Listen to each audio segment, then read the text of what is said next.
मुबशर साहब, आपका thought process, Muzammil साहब की तो गुफ्तगू आपने सुन ली, क्या सीखा है जी मियां साहब ने? बल्कि वो कह रहे हैं कि आपका सवाल ये नहीं होना चाहिए, ये भी बताइए एस्टैब्लिशमेंट ने क्या सीखा है 24 साल के बाद? देखिए, पहले तो आपका शुक्रिया और आपके चैनल का शुक्रिया, और बड़े धांसू आपके पैनलिस्ट हैं दोनों आज, और मैं बड़ा, आप समझे, संभल के बात करूंगा इनके आगे। बात यह है कि सीखने का अमल तो मंसूर साहब सारी उम्र जारी रहता है, वो जो मर्जी हो, मैं हूँ, आप हूँ, कोई और हो, वो ठीक है। वो मेरा ख्याल है कि मुहावरतन मुजम्मिल साहब ने कहा कि आवाम को सीखना चाहिए या इस्टेब्लिशमेंट को सीखना चाहिए, तो मेरा ख्याल है मुजम्मिल साहब, काकड़ साहब की अपॉइंटमेंट जो, उससे आपको पता चल जाना चाहिए कि इस्टेब्लिशमेंट ने कुछ नहीं सीखा, आप फिक्र ना करें, आगे चलते हैं। आगे चलने का मतलब यह है, देखिए मैं मंसूर इसको इस तरह से देखता हूँ कि मियाँ नवाज शरीफ की जो बहुत बड़ी ताकत थी ना अब मुशावरत में, वो एक उनके वालिद थे और एक उनकी ज़ौजा मोहतरमा थी, और वो दोनों उनके लिए बहुत काबिल एतमाद उनके एडवाइज़र्स थे। और इन दोनों के बाद मैं देखता हूँ कि मियाँ साहब जो है ना वो स्ट्रगल कर रहे हैं, और स्ट्रगल वो ज़्यादा एविडेंट इसलिए है कि हमें फैमिली के अंदर एक डिवीज़न नज़र आती है, बड़े भाई की फैमिली और छोटे भाई की फैमिली। हमारे पंजाबी में एक सेइंग है मंसूर, कि एक माँ के बच्चे जड़े ने एक छत थले गुजारा कर लेंदे ने, दो मामा के बच्चे नहीं करते एक छत थले गुजारा। और वो अब डिवीज़न हमें डिस्ट्रिक्ट लेवल पे भी नज़र आना शुरू हो गई है कि जब जलसा होता है तो उस पर कौन आता है, कौन नहीं आता, उसका रिस्पॉन्स कैसा है और कैसा नहीं है। तो ये तो बड़ी एक क्लियर बात है। अब बात यह है कि अब मियाँ साहब जो आ रहे हैं, तो बाय द वे आपकी इत्तला के लिए मैं अर्ज़ कर दूं कि 21 अक्टूबर जो है उसको आप उल्टा कर दें तो 12 अक्टूबर ही बनता है।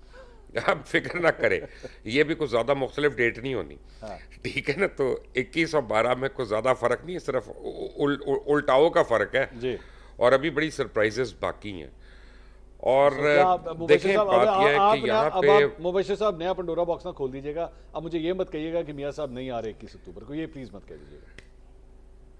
नहीं, मुझे यकीन होगा 19 तारीख को। चले मैं आपको डेट बता देता हूँ। हाँ। 19 तारीख को मुझे यकीन होगा कि उन्होंने आना है कि नहीं आना। अच्छा। देखें, अगर उन्होंने डायरेक्टली आना होता ना तो उनको सऊदी अरेबिया, यूएई और कतर जाने की ज़रूरत नहीं थी। अच्छा। उनको इन सारे दौरे करने की ज़रूरत नहीं थी। अगर उनको कोई गारंटीज़ नहीं चाहिए, अगर उनको कोई एश्योरेंसेस नहीं चाहिए, तो फिर वो आ जाते यहाँ पे। वो तो पहले होके गए हैं, वहाँ से थोड़ा सा पहले होके गए थे।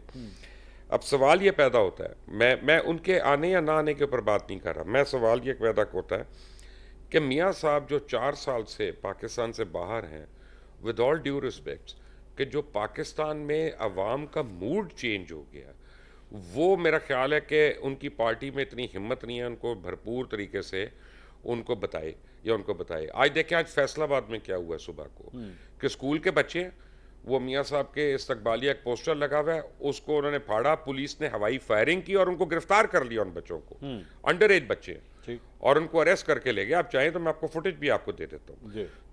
तो अब ये बातें जो है ना, ये अब लोगों को नहीं बर्दाश्त होंगी, और ये सोशल, आप मुझे रोक सकते हैं, मैं आपको रोक सकता हूँ, अब हम सोशल मीडिया को नहीं रोक सकते। ये वो हकायक हैं जो आगे निकल गए हैं। अच्छा, हर रोज़ के साथ जो अडियाला जेल के अंदर है ना, चाहे उसका जो मर्जी कसूर हो, लेकिन वो पॉपुलर ज़्यादा होता जा रहा है आपकी इन हरकतों की वजह से या इन तावीलों की वजह से। मुझे अच्छा लगे या ना लगे, उससे कता नज़र उसकी स्ट्रेंथ बढ़ती जा रही है इन टर्म्स ऑफ वोट। मेरा यह ख्याल है कि मियाँ साहब को नए सिरे से अपने आप को री इन्वेंट करना पड़ेगा। थोड़ा सा उन्होंने सीखा है, क्योंकि उन्होंने अपना इनिशियल बयानिया बदला है। जो उनका इनिशियल बयानिया था, जो उन्होंने टारगेट किए थे लोग, उनसे वो हटे हैं, और अब वो आवाम की फलाह और बहबूद की बातें कर रहे हैं। तो ये चेंज तो है उनमें डेफिनेटली, लेकिन वो कितनी देर इस चेंज पे कायम रहते हैं, that only time will tell. Irshad Bhatti साहब, ये सारी गुफ्तगू आपने सुन ली, आपकी दरख्वास्त के ऊपर मुजम्मिल साहब ने ओपनिंग रिमार्क्स दे दिए हैं। क्या सीखा है सर 24 साल के बाद मियाँ साहब वापस आने लगे हैं, क्या नया सीख के आ रहे हैं? तो 4 साल माशाल्लाह लंदन में भी गुजार के आ रहे हैं। लंदन से बंदा बहुत, यहाँ से तो लोग लंदन पढ़ने के लिए जाते हैं, तो ये मियाँ साहब 4 साल वहाँ पे भी लगा के आ रहे हैं। क्या सीख के आ रहे हैं सर?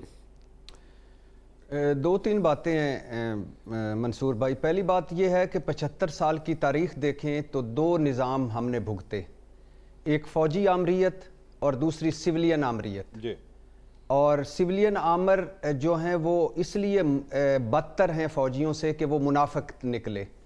वो जमहूरी चोगे पहन कर आए और हमें कहा कि हम आपके नुमाइंदे हैं, आप हमें चुनें, ہم پارلیمنٹ کو بالادست سمجھیں گے، ہم جمہوریت والے ہیں، لیکن اندر سے وہ بادشاہ نکلے. نہ ان کی پارٹیوں میں جمہوریت، نہ ان کے فیصلوں میں جمہوریت، نہ ان کے اپنے کسی ایکشن میں جمہوریت.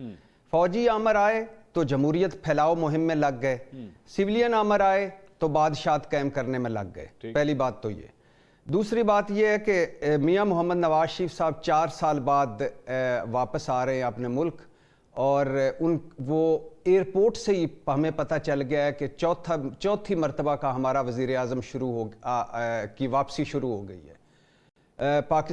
برطانیہ میں پاکستان کے ہائی کمشنر نے انہیں الوداع کیا ہے. اب مجھے سمجھ نہیں آتی کہ غلط ہوگا یا صحیح ہوگا. اس وقت میاں محمد نواز شریف مجرم بھی ہیں اور مفرور بھی ہیں، تو ہمارا ہائی کمشنر جو ہمارے ٹیکسز پہ تنخواہیں جس کو ملتی ہیں، وہ وہاں اس کو کس حیثیت میں الوداع کر رہا تھا اور کس حیثیت میں بیانیے سمجھا رہا تھا. تو پہلی بات. دوسری بات یہ ہے کہ یہ جو ہے یہ اب لالی پاپ ختم کر دے کہ کوئی سویلین، میاں محمد نواز شریف صاحب سویلین بالادستی چاہتے ہیں یا ان کا یقین ہے. سویلین بالادستی سے مراد ان کی اپنے اور اپنے خاندان کی بالادستی ہے. ووٹ کی عزت سے مراد وہ اور ان کا خاندان ہے. جمہوریت ان کے اپنے 4 جو 5-6 وہ فیملی والے ان میں سمٹی ہوئی ہے ساری.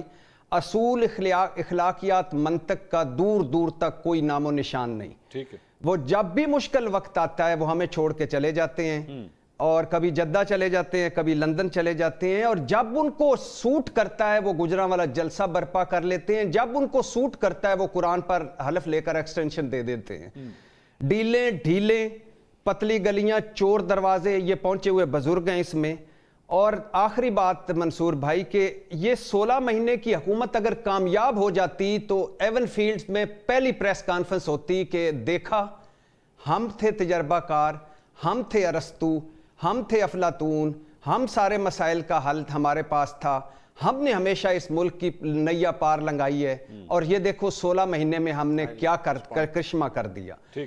گڈ کاپ بیڈ کاپ یہ ہر پارٹی میں ہے. آج تک شہباز شریف صاحب نے کوئی بڑا فیصلہ جو نواز شریف صاحب کی مرضی کے بغیر کیا ہو، اور ان 16 مہینوں میں کوئی بڑا فیصلہ جو نواز شریف صاحب کی مرضی کے بغیر ہوا ہو، خواہ وہ نومبر تقرری ہو، خواہ وہ اہم وزارتیں ہوں، خواہ وہ اسحاق ڈار کی واپسی ہو، خواہ وہ باقی سارے فیصلے ہوں. 3 مرتبہ تو وزیر اعظم کابینہ لے کر لندن گئے.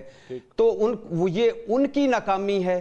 اب یہ لالی پاپ کوئی نہیں مانے گا کہ باپ بھی باہر تھا، بیٹی بھی باہر تھی اور ان کا تو تعلق ہی کوئی نہیں تھا. نہیں، یہ جو بائیڈن کی حکومت نہیں تھی، یہ یاسر عرفات کی حکومت نہیں تھی، یہ ہاؤس آف شریف کی حکومت تھی، اور ہاؤس آف شریف کی حکومت کی سربراہی کر رہے تھے میاں محمد نواز شریف.